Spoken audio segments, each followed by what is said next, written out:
Dear students, welcome to the classes of Ray Academy. We are studying for standard 11 journal entries. ये हमारा first question है। तो journal का format, कोई भी चैप्टर का थ्योरी न पढ़ने से प्रैक्टिकल नहीं आएगा। तो जर्नल का पूरा थ्योरी पढ़ना चाहिए, चाहे आए न आए। एक बार गो थ्रू कर लो या 3-4 बार गो थ्रू कर लो। थ्योरी पढ़ने के बाद first question, simple journal entries. Generalized the following transactions in the books of Ram. तो आप लिखो journal entries in the books of Ram. आपके 5 कॉलम्स बनेंगे, डेट कॉलम और पर्टिकुलर्स कॉलम। लेजर फोलियो, उसको शॉर्ट में लिखो L.F. देन डेबिट क्रेडिट, ये अमाउंट। इसके नीचे क्वेश्चन में जो ईयर दे रखा है 2018, 2040, 2023 जो भी दे रखा है यहाँ पे लिखो। मैंने हमेशा क्वेश्चन मार्क लगाऊंगा, वहां पे आप ईयर लिखना है। ऐसे क्वेश्चन मार्क नहीं लगाना, खाली नहीं छोड़ना। और यहाँ पे रुपीज का सिंबल फॉन्ट फॉर आइडिया, इसको लिखना है। देन जर्नल स्टार्ट करना है। ध्यान से हर क्वेश्चन पढ़ना है। There are 2 methods of doing journal. एक होता है traditional method, the other one is modern method. तो जो ट्रेडिशनल मेथड है उसको आपको थ्योरी पढ़ना पड़ेगा और एक आधा क्वेश्चन में उसको एम्प्लॉय करके देखना पड़ेगा। और बट मॉडर्न मेथड में करोगे, आजकल यूजुअली मॉडर्न मेथड में ही होता है।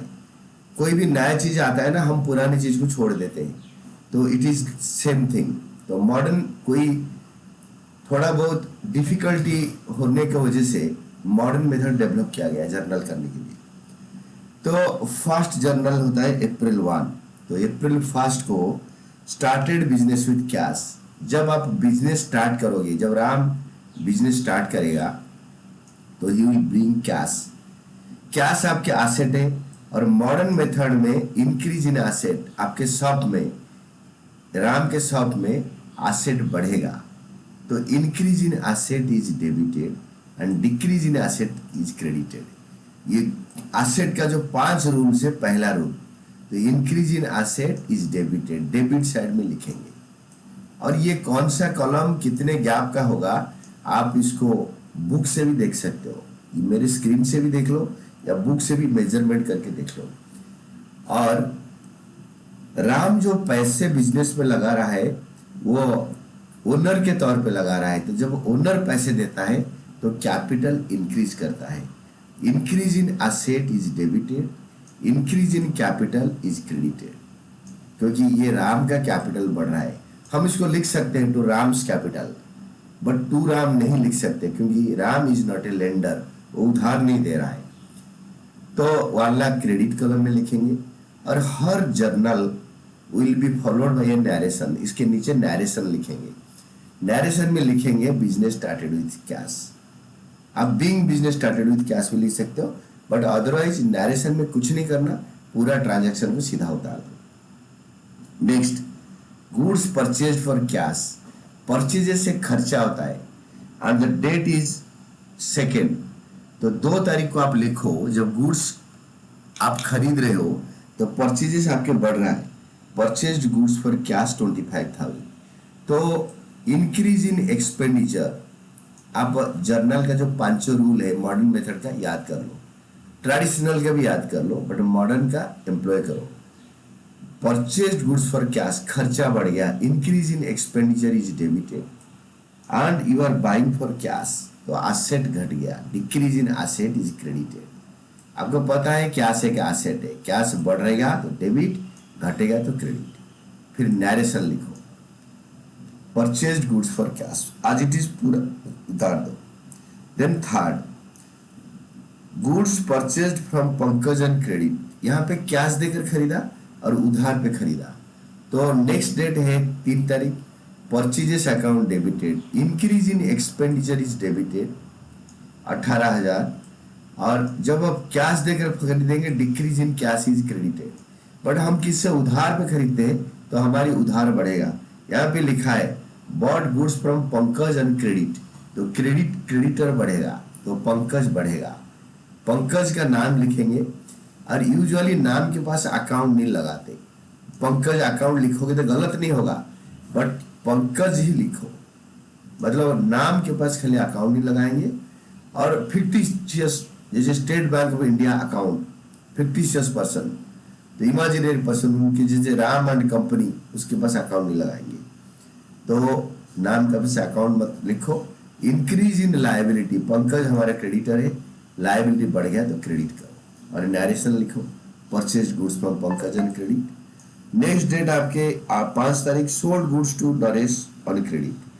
नरेश को बेचा तो हमारा उधार पे हमने गुड्स दिया, तो नरेश जिसको हम उधार पे देते हैं, ही इज अ डेटर। तो इंक्रीज इन एसेट और increase in debtor is debited. यहाँ पे नरेश डेबिटेड, नाम के पास अकाउंट नहीं लगाते। यहाँ पे नरेश क्रेडिटेड था। Increase in liability is credited and increase in asset is debited. Naresh हमारा डेटर है, जिससे गुड्स हम उधार पे खरीदते हैं, ही इज आवर क्रेडिटर। जिसको गुड्स उधार पे बेचते हैं, he is our debtor. Naresh is our debtor. And हमारा रेवेन्यू बढ़ गया, सेल्स बढ़ गया तो to sales account, sales increase in revenue is credited, तो क्रेडिट अमाउंट लिखो। नरेशन लिखो, sold goods to narration credit. मेरा पेज भर गया, आपके शायद भरा नहीं होगा। भर गया तो टोटल करो, लिखो टोटल CF, मतलब कैरिड फॉरवर्ड। नेक्स्ट पेज में आपका जब भरेगा तब लिख देना total CF carried forward, C/F carried forward. तो नेक्स्ट पेज में ले लो total brought forward, same amount. Then next transaction आपके डेट देखो 7th, it is return goods to Pankaj, Pankaj से खरीदा था, परचेजेस टू पंकज, वापस कर दिया, Pankaj debited to purchases return. Pankaj हमारा क्रेडिटर था जब हमने खरीदा था, जब हम उसको रिटर्न करा तो क्रेडिटर डिक्रीज हो गया। Decrease in liability is debited, तो पंकज डेबिटेड। परचेजेस हमारा खर्चा होता है एंड परचेज रिटर्न खर्चा कम हो गया। परचेजेस अगर एक्सपेंडिचर होगा, अगर हमने जहां से परचेज करा था तो उसको वापस कर दिया तो हमारा खर्चा कम हो गया। Decrease in expenditure is credited, तो ये क्रेडिट कलम में लिखो। और नरेशन लिखो, goods return to Pankaj. 7th के बाद 9th, goods return by Naresh, Naresh को हमने सेल किया था, हमारे पास सेल्स रिटर्न वापस आ गया, तो 9th को सेल्स रिटर्न अकाउंट डेबिटेड। तो सेल्स रिटर्न अकाउंट डेबिटेड क्यों होगा ना, हमने जो सेल करा था इंक्रीज इन रेवेन्यू, तो यहाँ पे decrease in revenue is debited, क्योंकि increase in revenue is credited. Sales अगर क्रेडिट होता है तो सेल्स रिटर्न डेबिट होगा।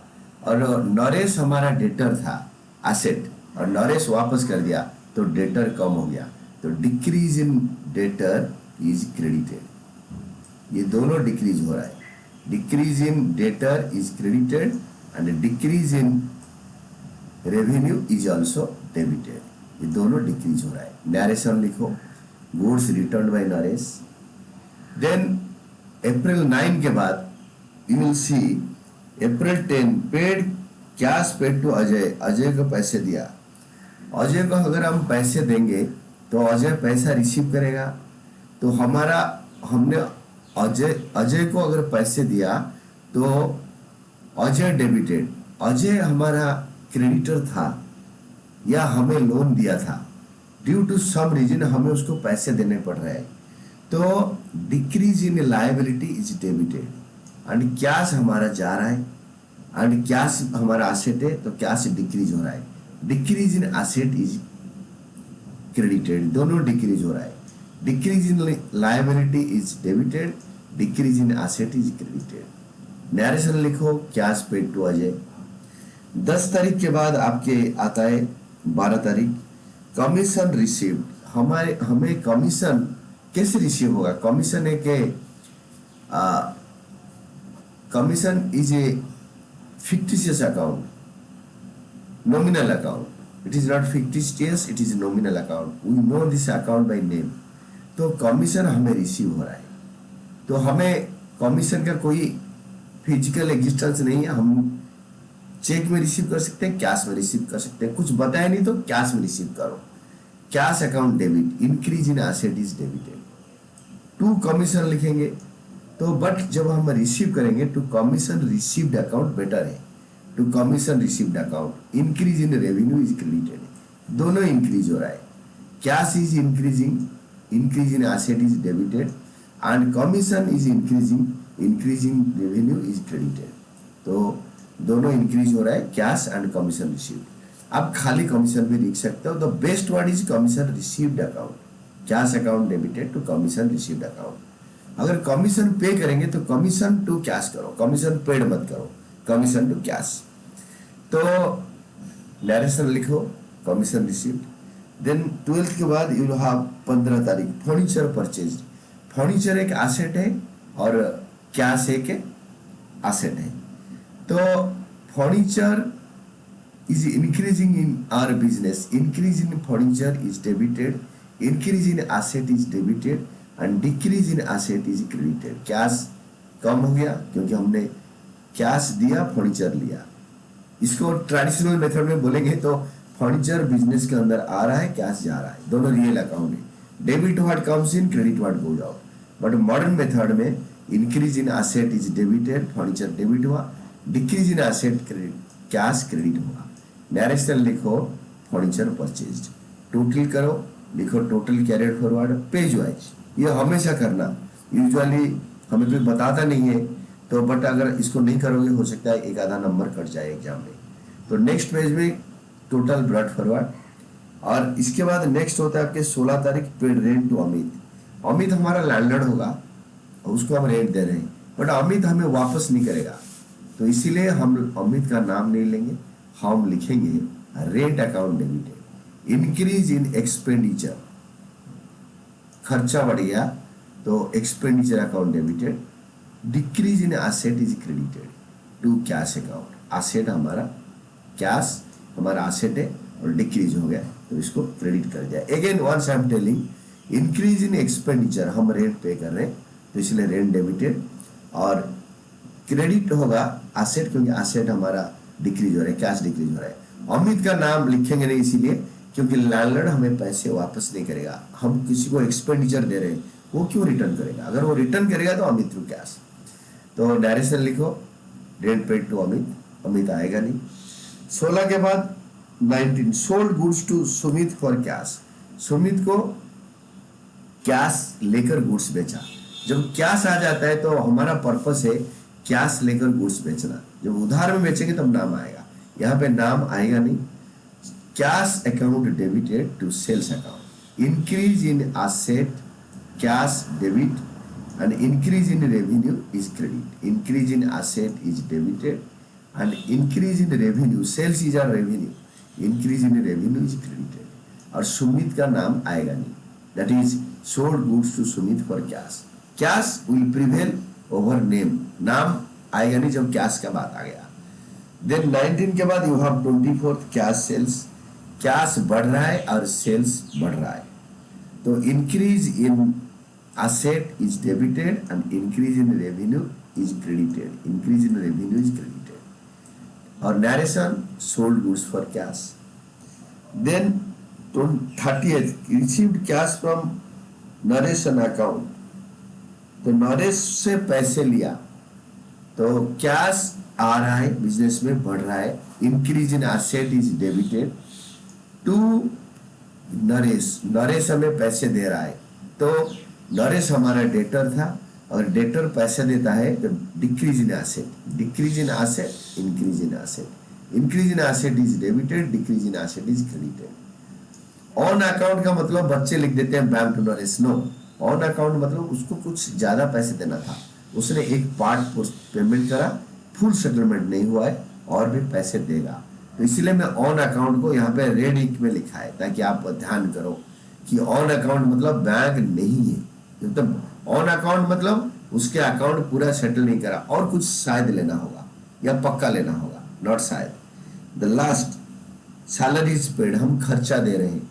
इंक्रीज इन खर्चा, increase in salaries is debited, तो increase in salaries debited to cash account. Cash आपके एसेट है, decrease in asset is credited, increase in asset is debited, decrease in asset is credited. Narration लिखो, salaries paid. और इसको total करो। This is all about your answer. आप बार बार question को ध्यान से पढ़ो। आपके पास वीडियो है, कभी भी मन करे पॉज करो, रिवर्स करो, पीछे जाओ, आगे जाओ करके देखते रहो। क्वेश्चन पढ़ो, इससे पहले थ्योरी और मॉडर्न एंड ट्रेडिशनल मेथड का रूल को अच्छी तरह याद करो, then proceed with the video, ताकि अच्छी तरह समझ में आ जाए।